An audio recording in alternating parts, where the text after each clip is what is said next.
नमस्कार, मी अमृता आकाश. गुरुकिल्ली यशाची मध्ये आपलं स्वागत. गुरुकिल्ली यशाची मध्ये आज आपण 10वी-12वी नंतर सरकारी नोकरीच्या संधी याविषयी अधिक माहिती घेणार आहोत आणि आपल्याला मार्गदर्शन करण्यासाठी आपल्या सोबत आहेत प्राध्यापक एस सोनावणे सर. कार्यक्रमात आपलं स्वागत करते. नमस्कार.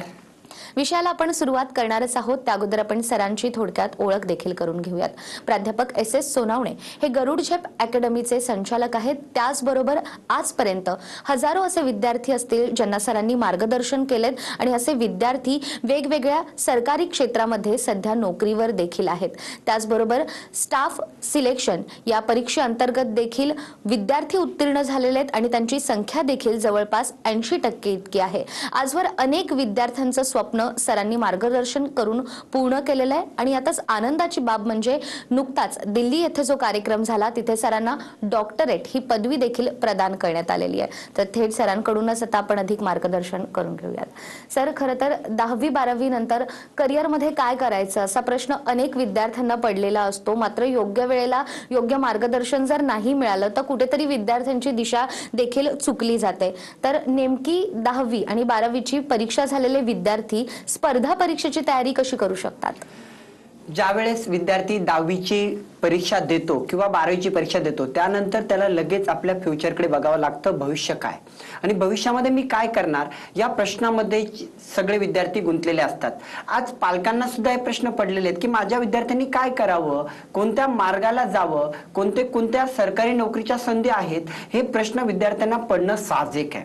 आणि काही विद्यार्थ्यांच्या मनामध्ये कोणती तरी एक इच्छा असते की मी या क्षेत्रात जाईल. जसं मला एनडीएला जायचं आहे, मला रेल्वे डिपार्टमेंटला जायचंय, मला स्टाफ सिलेक्शन मध्ये नोकरी मिळवायची आहे, मला तलाठी व्हायचंय, मला तहसीलदार बनायचंय, मला कलेक्टर बनायचंय. हे सर्व प्रश्न 10वी नंतर खरंच पडायला पाहिजेत आणि तिथूनच त्याच्या आयुष्याची सुरुवात होते. किंवा 12वी झालेले विद्यार्थी आता जर 2 वर्षांनी लेट झालं मग मी करू शकतो की नाही हा प्रश्न त्यांना पडलाय. तर नक्कीच 10वी आणि 12वी परीक्षा झाल्यानंतर एक सुवर्ण काळ असतो ज्या काळात तुम्ही डिसिजन घ्यायला पाहिजेत आणि लगेच स्पर्धा परीक्षेकडे वळायला पाहिजेत. कारण हे क्षेत्र असं आहे की तुम्हाला शुअरिटी त्याचबरोबर स्वतःच्या भविष्याचा विचार करायला त्या ठिकाणी चांगल्या लेवलला जाण्यासाठी पात्र ठरू शकतात. अगदीच. त्याचबरोबर 10वी नंतर देखील स्पर्धा परीक्षेमध्ये विद्यार्थ्यांसाठी कोणकोणत्या संधी आहेत याबद्दल देखील आपण सरांकडून मार्गदर्शन घेऊयात. मागच्या वेळेस मी विद्यार्थ्यांना एका विषयावरती बोललो होतो की 10वी नंतर खरं तर एनडीए मध्ये जाण्याची चांगली संधी आहे. ऑफिसर बनायचंय मग तुम्ही तिकडे जाऊ शकतात. पण जे विद्यार्थी ऑफिसर लेवलचा विचार करत नाहीयेत त्यांना 10वी किंवा 12वी नंतर 2 क्षेत्राकडे जाता येतं. 10वी नंतर आपण विचार करूया, 10वी नंतर तो आर्मी मध्ये जाऊ शकतो, जसं जीडी मध्ये, त्यानंतर ट्रेडमॅन हे पद त्यांना असतात. पोस्ट ऑफिसच्या सर्व जागा 10वी नंतर निघतात, तिथे सुद्धा विद्यार्थ्यांना जाता येतं. रेल्वे विभागामध्ये तुम्हाला चांगल्या पदावरती जाता येतं, ज्यामध्ये ग्रुप डी पदं असतील आणि अदर पदं असतील. नेव्ही मध्ये आणि एअरफोर्स मध्ये जाण्यासाठी तुम्हाला 12वी लागते, पण 10वी नंतर लगेच सुरुवात करावी लागेल तरच तुम्ही तिथं पोहोचू शकतात. नेव्ही मध्ये MR, SSR, एअरफोर्स मध्ये S ग्रुप, Y ग्रुप, त्यानंतर आता आपण परत आर्मीकडे येतोय, टेक्निकल, क्लर्क, नर्सिंग असिस्टंट. खरं जर बोललो की खूप असा वेळ लागेल, 1 तास पण कमी पडेल किंवा 1 दिवस कमी पडेल, एवढ्या पदांच्या भरती प्रक्रिया 10वी आणि 12वी नंतर आहेत. विद्यार्थ्यांनी मला वाटतं की शैक्षणिक क्षेत्रामध्ये स्पर्धा परीक्षेला सुरुवात केल्यानंतर असंख्य पदापर्यंत ते पोहोचू शकतात. पण वेळ कोणती आहे सुरुवात करण्याची, तर तुम्ही एकदा सुरुवात करा. नक्कीच तुमच्या मनामध्ये असलेले प्रश्न कुठे जाऊ कुठे नाही, कोणत्या पद्धतीने जाऊ शकतो, कोणते फॉर्म भरायचे, हे सर्व मार्गदर्शन तुम्हाला वेळेनुसार भेटत चालेल. आता 2 प्रकारचे विद्यार्थी असतात. एक विद्यार्थी पहिले ठरवून जातात की मला इथं पोहोचायचं आहे, याच नोकरी मिळवायची. दुसरे विद्यार्थी त्यांनी ठरवलेलं एक असतं पण वाटेमध्ये जे पद येतील तिथे ते जाऊ शकतात. उदाहरणार्थ स्टाफ सिलेक्शनचा आपण विचार करूया. स्टाफ सिलेक्शन मध्ये हजारो पद आहेत आणि हजारो पदाची भरती प्रक्रिया त्या ठिकाणी होते. जसं 70 हजार जागा जीडी पदाच्या निघाल्या. आपण बघितलं की मागच्या वर्षी खूप सारे विद्यार्थी त्या पदावरती पोहोचले, त्यांनी नोकरी मिळाली. याप्रमाणे असंख्य पदांसाठी 10वी आणि 12वी नंतर सरकारी नोकरीच्या संधी उपलब्ध आहेत.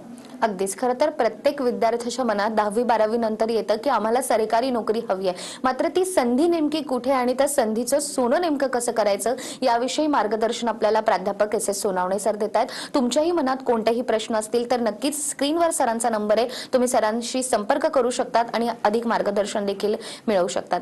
सर, खरं तर 10वी नंतर नंतर विद्यार्थ्यांचं महाविद्यालयीन शिक्षण देखील सुरू असतं. मग स्पर्धा परीक्षेसाठी जे प्रशिक्षण घ्यायचंय हे दोनही शिक्षण सोबत नेमके कसे चालू शकतात? हा प्रश्न तर सर्व विद्यार्थ्याच्या मनातला तुम्ही विचारलात आणि खरंच याच विचारामध्ये विद्यार्थी गुंतलेले आहेत. आणि मी बघतो की जेव्हा वेळ जाते तेव्हा त्यांच्या लक्षात येतं की मी हे नसतं केलं तर चाललं असतं, मी फक्त 12वीच नसती केली तर, याबरोबर स्पर्धा परीक्षा केली असती तर मला आज नोकरी असती. आणि असंख्य आपल्या क्लासमेट पैकीच असे काही विद्यार्थी असतात जे दोन क्षेत्र घेऊन जातात, स्पर्धा परीक्षा आणि 11वी 12वी. ते सक्सेस झालेले आहेत आणि ज्यांनी फक्त 12वी केली त्यांना परत 21व्या वर्षी 22व्या वर्षी नोकरी मिळालेली आहे.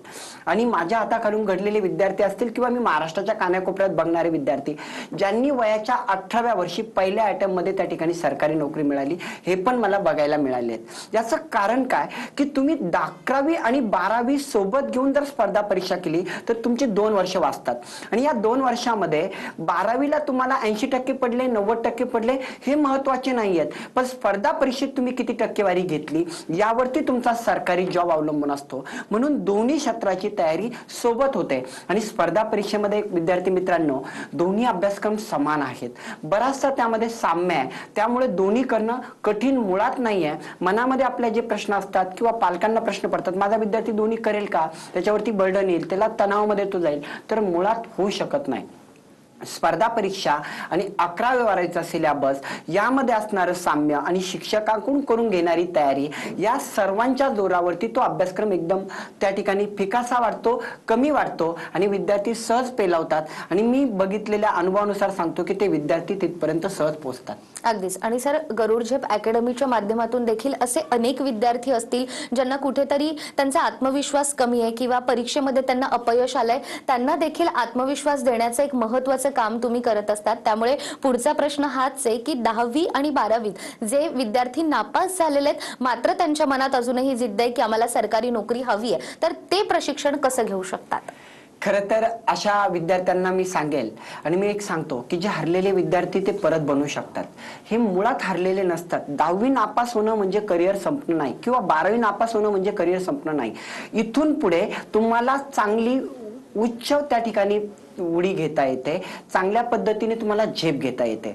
कारण सांगतो की जे 10वी अनुत्तीर्ण झालेत त्यांनी जर चांगल्या पद्धतीने परत तयारी केली, असे काही जॉब्स आहेत की ज्यावेळी नापासवरती आहेत किंवा 12वी नापासवरती आहेत. पण हे पण लक्षात घ्या, 1 वर्ष तुम्ही परत जर 10वी देत असाल आणि त्याचबरोबर स्पर्धा परीक्षा केली तर ज्या विद्यार्थ्यांनी 90% मिळवलेले आहेत 12वीला तुमच्या बरोबरच्या, कदाचित तुम्ही त्यांना सुद्धा मागे टाकलेलं असेल आणि चांगल्या पद्धतीने त्या नोकरीपर्यंत तुम्ही पोहोचलेला असाल. म्हणून मुळामध्ये हा विचार करायला नको की मी नापास झालोय, माझ्या हातातून सर्व काही संधी संपल्या, असं मुळात नाहीये. आणि त्या पालकांना मला विशेषतः सांगायचंय की तुमच्या विद्यार्थ्यामध्ये बनण्याची क्षमता असते, त्याला मोटिवेट करा, त्याच्या मनामध्ये जिद्द निर्माण करा. आता तूच आहे, तू करू शकतो, तुझं भविष्य तुझ्या हातामध्ये आहे. आणि ज्या वेळेस असे काही प्रॉब्लेम्स येतात तेव्हा मुळात तुम्ही भेटायला येऊ शकतात, मार्गदर्शन घेऊ शकतात. ऍडमिशन घेणं हा पाठ नाहीये, पण किमान माहिती घेऊन विद्यार्थ्याच्या मनातल्या संकल्पना सोडून जेव्हा तुम्ही बाहेर त्याला घेऊन जातात तेव्हा त्याच्या मनामध्ये पॉझिटिव्ह विचार येतात. आणि जेव्हा तो 500 विद्यार्थी 700 विद्यार्थी बघतो स्पर्धा परीक्षेतले, हे करू शकतो तुम्ही का नाही, तो नोकरीला लागला मी लागू शकतो, आज समाजामध्ये निगेटिव्ह वातावरण तयार झालेलं आहे. जेव्हा आपण गाव पातळीवरती जातो, नोकरी मिळवणं एवढं सोपं नाहीये, त्या ठिकाणी क्षेत्रामध्ये जागा निघत नाही, अशी जी त्या ठिकाणी निगेटिव्ह थिंकिंग असते त्या विचाराला कुठेतरी कलाटणी देणं गरजेचं आहे. जेव्हा तुम्ही ऑफिसर लेवलला तलाठी, नायब तहसीलदार, त्यानंतर तहसीलदार, PSI, DYSP यांना भेटा, त्यांच्याकडून माहिती घ्या, तर नक्कीच तुम्हाला कळेल की कोणत्या क्षेत्राकडे जायला पाहिजे, कोणतं क्षेत्र चांगलं आहे, कुठे जाऊन तुमचं त्या ठिकाणी स्वतःच्या आयुष्याचं सोनं घडेल हे तुम्हाला कळून जाईल. म्हणून चांगल्या विचारांच्या लोकांसोबत जर माहिती घेतली तर चांगले विचार मिळतात. आपण ज्या लेवलला जाऊन माहिती घेऊ त्या लेवलवरती आपल्याला माहिती मिळत असते. म्हणून विद्यार्थ्यांनी या वेळेस एक डिसिजन घेण्याची पॉवर त्यांच्याकडे आहे, हे विसरता कामा नये आणि लगेच डिसिजन घेऊन तयारीला लागावं, जेणेकरून निकाल लागेपर्यंतचा जो 3 महिन्याचा कालावधी आहे तो वाचेल आणि त्यामध्ये विद्यार्थी पुढे जातील. अगदीच. त्यामुळे लगेचच तयारीला लागणं देखील तितकंच महत्त्वाचं आहे. असे अनेक विद्यार्थी आहेत ज्यांना सरकारी नोकरी हवी आहे, मात्र योग्य मार्गदर्शन घेणं तितकंच महत्त्वाचं आहे. सरांचे खरं तर क्लासेस देखील आहेत. औरंगाबाद, पुणे, नाशिक आणि नगर या ठिकाणी सरांच्या भव्य अशा शाखा आहेत. त्यामुळे ज्या विद्यार्थ्यांना सरकारी नोकरी हवी आहे ते नक्की स्क्रीनवर सरांचे नंबर आहेत, तुम्ही सरांशी संपर्क करू करू शकतात आणि अधिक मार्गदर्शन देखील मिळवू शकतात। याचबरोबर आर्मी, एअरफोर्स किंवा नेव्ही या क्षेत्रात देखील तुम्ही नक्कीच नोकरी मिळवू शकतात। ती कशा स्वरूपाची आहे हे देखील आपण सरांकडून जाणून घेऊयात। खरं तर ज्यावेळेस ड्रेसची नोकरीचा विचार येतो किंवा ऑफिसर पदाच्या नोकरीचा विचार येतो, वर्दीचं आकर्षण हे प्रत्येक विद्यार्थ्याला आहे। प्रत्येकाला वाटतं की मी चांगल्या पद्धतीची सैन्य डिपार्टमेंटमध्ये जावं। मग ते कोणते, तर आर्मी असेल, नेव्ही असेल, एअरफोर्स असेल, यामध्ये विविध असंख्य असे पद आहेत ज्यांची नावं मी पूर्वी सांगितले। मग सैन्यात जाण्यासाठी तुमच्याकडे प्रथमतः शारीरिक क्षमता पाहिजे। मग शारीरिक क्षमता लगेच तयार होईल का, तर मुळात नाही। त्यासाठी प्रॅक्टिस लागते आणि प्रॅक्टिस सकाळी 5 वाजेपासून दररोज तुम्ही 2 ते 3 तास योग्य मार्गदर्शनाखाली योग्य नियोजनबद्ध जर केली तर तुम्ही मैदानी चाचणीमध्ये कमी पडत नाही। आता याच्यामध्ये तुम्हाला महाराष्ट्र शासनाच्या काही जागा ऍड झालेल्या आहेत आणि त्या तुम्हाला भेटतात। 11,000 पदाची पोलीस भरती मिळते। पोलीस भरती असेल, जेल पोलीस असेल, दारूबंदी पोलीस असेल, वनरक्षक असेल, या महाराष्ट्र गव्हर्नमेंटच्या जागावरती तुम्हाला जाता येतं। सेंट्रल गव्हर्नमेंटमध्ये जर आपण गेलो तर रेल्वे पोलीस असेल, BSF, CISF, ITBP, Assam rifle इथं जाता येतं। आता मुलींना आर्मी मध्ये जाता येतं, म्हणजेच मुली आर्मी, नेव्ही, एअरफोर्स मध्ये ऑफिसर बनू शकतात, सैन्यात सुद्धा भरती होऊ शकतात। असे GRs आता आलेले आहेत। म्हणून विद्यार्थी किंवा विद्यार्थिनी यांना संपूर्ण ठिकाणी सरकारी नोकरीत जाता येतं। आता काही विद्यार्थी असा विचार करत असतील की फक्त सैन्यात जाण्यासाठीच त्या ठिकाणी शिक्षण घ्यायचं का, तर मुळात नाही। हेच शिक्षण तुम्ही सिव्हिल जॉब मध्ये तुम्हाला कामात येतं। जसं तलाठी, लिपिक, वरिष्ठ लिपिक हे जे पद आहेत, खादी ग्रामोद्योग आहे, त्यानंतर महानगरपालिकेचे जॉब्स आहेत, इकडे सुद्धा सिलेबस समान असल्यामुळं 20-25% फरक पडतो। आणि आम्ही जेव्हा मार्गदर्शन करतो तेव्हा विद्यार्थ्यांना सांगतो, तू ही पण परीक्षा देऊ शकतो, ही पण देऊ शकतो, लागणं तुझ्या हातामध्ये आहे, तुला फक्त त्या ठिकाणी पोहोचायचंय आणि योग्य पद्धतीनं पेपर सोडवायचा आहे। आणि एवढं केलं की आयुष्याचं तुझं सोनं होणार। हे जेव्हा विद्यार्थ्याला कळतं तेव्हा विद्यार्थी नक्कीच तयारीला लागतो। बरेचसे विद्यार्थी निगेटिव्ह असतात, ते परत पॉझिटिव्ह होतात आणि तयारीला लागतात। फक्त टिकण्याची क्षमता पाहिजे स्पर्धा परीक्षेमध्ये, कारण जो शेवटपर्यंत टिकेल तो नोकरी मिळवेल। जो मध्येच त्या ठिकाणी सोडतो त्याच्या ठिकाणी त्याच्या आयुष्यामध्ये काही घडत नाही। म्हणून स्पर्धा परीक्षा आहे तिथे तुम्हाला कंटिन्यू करणं गरजेचं असतं। अगदीच। आणि खरं तर एक प्राध्यापक म्हणून देखील तुमच्यातही ती तळमळ दिसून येते की विद्यार्थ्यांचं जे स्वप्न आहे ते पूर्ण व्हायला हवं आणि त्यासाठी योग्य मार्गदर्शन विद्यार्थ्यांनी घेणं तितकंच महत्त्वाचं आहे। खरं तर 10वी-12वी नंतर विद्यार्थ्यांनी सरकारी नोकरी कशी मिळवावी याविषयी आज आपल्याला प्राध्यापक SS सोनावणे सर मार्गदर्शन करतायत। आणखीनही काही प्रश्न आहेत ज्याची उत्तरं आपण सरांकडून घेणार आहोत एका छोट्याशा ब्रेक नंतर।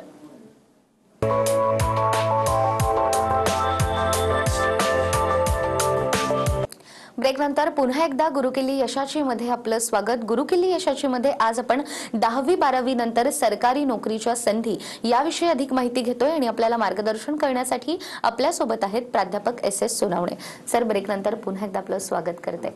खरं तर आपण परीक्षांविषयी बोलतोय आणि त्यातही 10वी-12वी नंतर नेमक्या सरकारी क्षेत्रात लोकांना कशा संधी मिळणार आहे याविषयी तुम्ही सांगतात। या सगळ्यामध्ये पोलीस भरती हा देखील एक महत्त्वाचा प्रश्न आहे। विद्यार्थ्यांना आगामी काळात पोलीस भरती कधी होणार आहे, आम्ही परीक्षा कशी देऊ शकणार आहे, अंदाजे पदक किती असणार आहे, हे असे सगळे प्रश्न असतात, उत्सुकता असते, याविषयी काय सांगाल? खरं तर पोलीस भरतीबद्दल मी बोलेल। मागील कोरोनाच्या परिस्थितीमुळे जे 1.5-2 वर्षाचा कालावधी विद्यार्थ्याचा गेलेला आहे, त्यांनी घाबरायचं कारण नाहीये।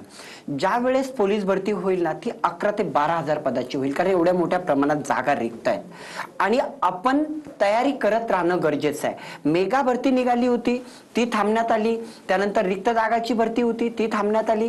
आता हे सर्व एकत्र जेव्हा भरल्या जातील तेव्हा महाराष्ट्राच्या कानाकोपऱ्यातील तयारी करणारे विद्यार्थी त्यांना नोकरी लवकरात लवकर मिळण्यासाठी चांगली संधी असेल। आता जे विद्यार्थी आज 12वी झालेले आहेत त्यांना तर मी सांगू इच्छितो की तुमच्यासाठी ती सुवर्ण संधी माना, कारण तुम्ही आतापासून जरी 5-6 महिने तयारी करायला सुरुवात केली तर नक्की याच भरतीमध्ये तुम्ही नोकरी मिळवू शकतात।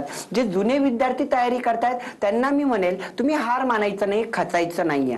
ज्या ठिकाणी तुम्ही तयारी करता ती त्या ठिकाणी चांगल्या जोराने करा, त्यामध्ये काही कमतरता असतील, उणीव असेल ती भरण्याचा प्रयत्न करा। आणि विद्यार्थी हा शिक्षण घेत असताना नेहमी शिकणारा पाहिजे. जोपर्यंत कॉल लेटर हातात नाही आहे तोपर्यंत थांबायचं नाही. ही जर तुमच्या मनामध्ये इच्छा असेल तर नक्कीच येणारी पोलीस भरती लवकरच होईल. 5-6 महिन्यामध्ये त्या ठिकाणी तो कालावधी आपण सांगू इच्छित नाही किंवा सांगू शकत नाही.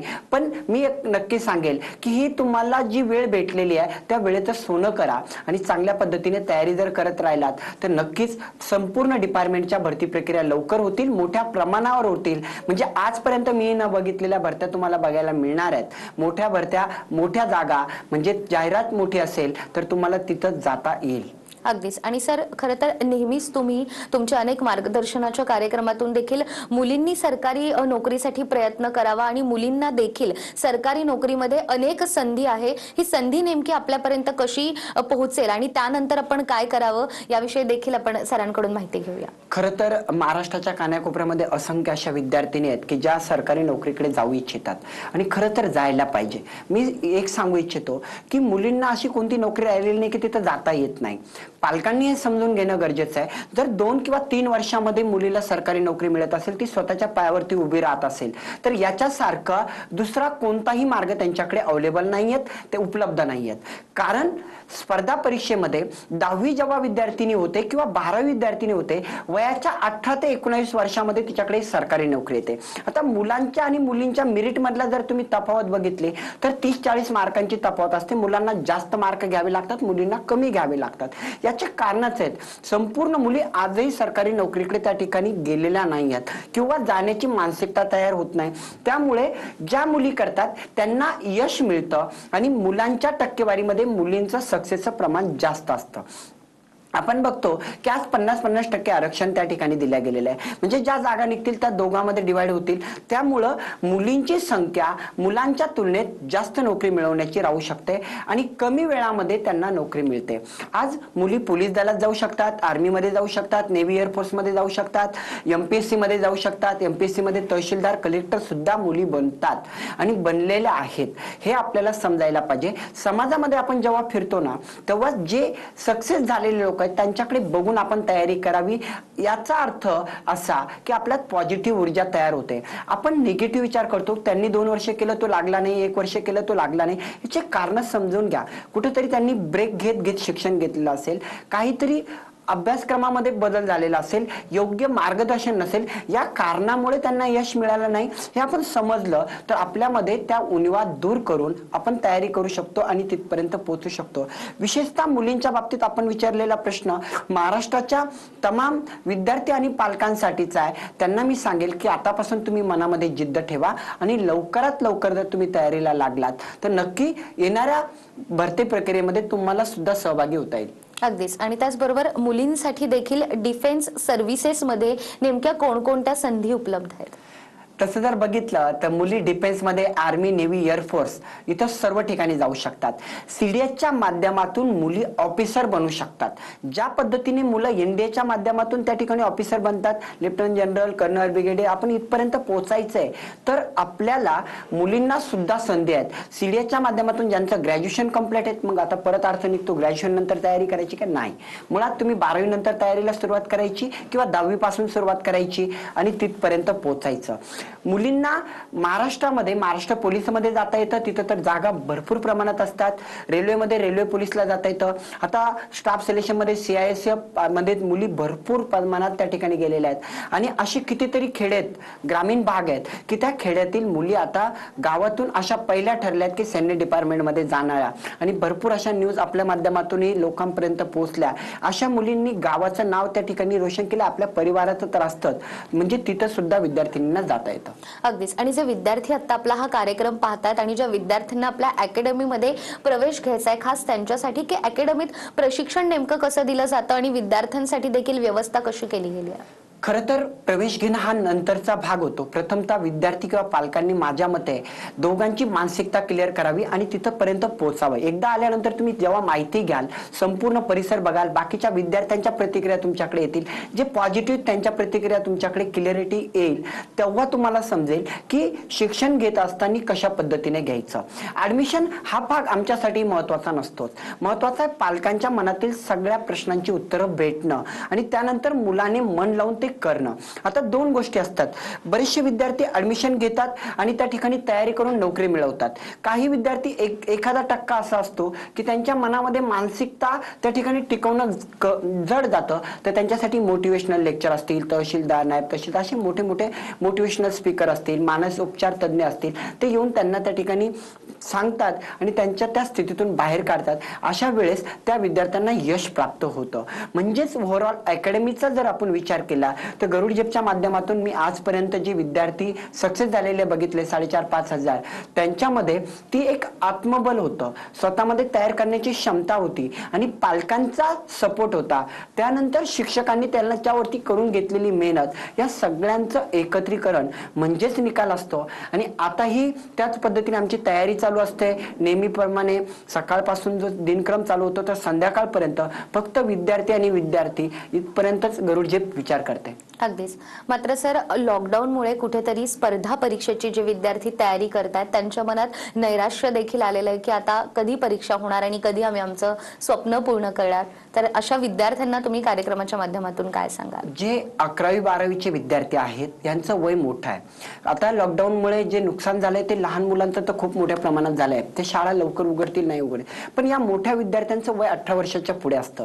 त्यामुळे यांना लवकरात लवकर संधी उपलब्ध असते शाळेत, म्हणजे कॉलेज लाईफ त्यामध्ये जाण्याची. आणि कॉलेज लाईफ वेगळी आणि स्पर्धा परीक्षा वेगळी, हे विद्यार्थ्यांनी समजून घ्यावं. या परिस्थितीचा बाऊ करू नये.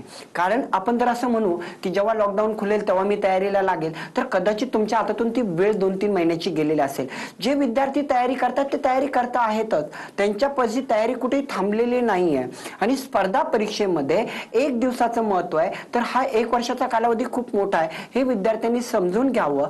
योग्य वेळेला योग्य ठिकाणी तुम्ही जाणं आणि तयारी करणं, किंवा घरी आहात तर घरी तयारी करा. मी हे म्हणत नाही की तुम्हाला त्या ठिकाणी क्लास लावावे लागतील, पण स्वतःला ओळखा की मला त्याची गरज आहे का. गरज आहे तर तिथपर्यंत पोहोचा. अगदीच. त्यामुळे नैराश्य दूर करून ज्या विद्यार्थ्यांना स्पर्धा परीक्षेचा अभ्यास करायचा आहे त्यांनी लगेचच सुरुवात करा. आणि अधिक माहिती हवी असेल तर नक्कीच तुम्ही सरांचं मार्गदर्शन मिळवू शकतात. सर, खूप खूप धन्यवाद की आज तुम्ही इथे आलात आणि 10वी-12वीच्या विद्यार्थ्यांनी नेमकी सरकारी नोकरीसाठी कशी तयारी करावी याविषयी आम्हाला मार्गदर्शन केलं. धन्यवाद. त्याचबरोबर गुरुकिल्ली यशाची मध्ये वेळ झालीये इथेच थांबण्याची. पुन्हा भेटूया एका नव्या विषयासह. तोपर्यंत नमस्कार.